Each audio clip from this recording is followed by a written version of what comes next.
Last video we talked about trainer battles in Pokémon Winds and Pokémon Waves and how they should go back to being exactly like they were before Pokémon Scarlet and Pokémon Violet. And by that I mean not optional. At least not all of them, you can always avoid some. But there's also something that should change, and well, that came to me while playing Leaf Green on my Switch on stream. So hey, I'm not so ace trainer, and are things too easy now? Let's get into it.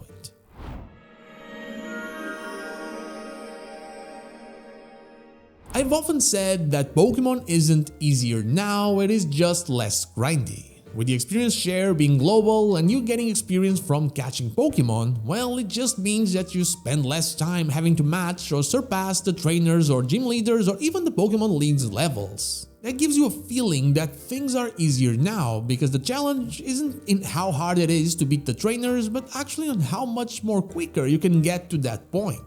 But then, in Scarlet and Violet, I had to admit that I didn't feel a challenge, even not being necessarily overleveled. The Elite Four, meant to be the biggest challenge in the games, were a joke, and I think only the Blueberry Academy and the Ogre Clan battles were something that could be counted as a challenge, but honestly it came so late that it didn't matter anymore. It became clear to me that there was certainly a big difference in difficulty with the AI behind the trainers, and that couldn't be ignored anymore. It could not be blamed on the experience share. But until recently, I did not know what to do about it. Yeah, sure, we can all say give them competitively viable strategies, and that would be cool for gym leaders or Pokemon League members or something, but very unnecessary for your random bug catcher outside the Route 1 or something. And that's exactly when the controversial release of Pokemon Fire Red and Pokemon Leaf Green on the Switch came to my aid. I've been nuzlocking the game for a while now on stream, check it out every Monday, Wednesday and Friday, and started noticing what actually made things feel harder even against the most simple of trainers. And also realized at the same time that it has barely been used as broadly as it was back then.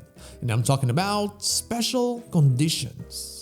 Paralysis, poison, sleep, confusion, burn, and freezing, and even things like infatuation for example, they make the battles harder even against weak Pokemon because they make you either have to waste a turn to heal the ones you can, force you to waste a turn because you just couldn't attack in the case of paralysis, freezing, confusion, and infatuation, or enhance the damage being dealt through adding extra damage in the case of once again confusion but also poison and burn. They make battles harder without the need to make everything else super high level or make it so you have to relentlessly grind in order to be at a high enough level yourself. They, in my opinion, make Pokemon better.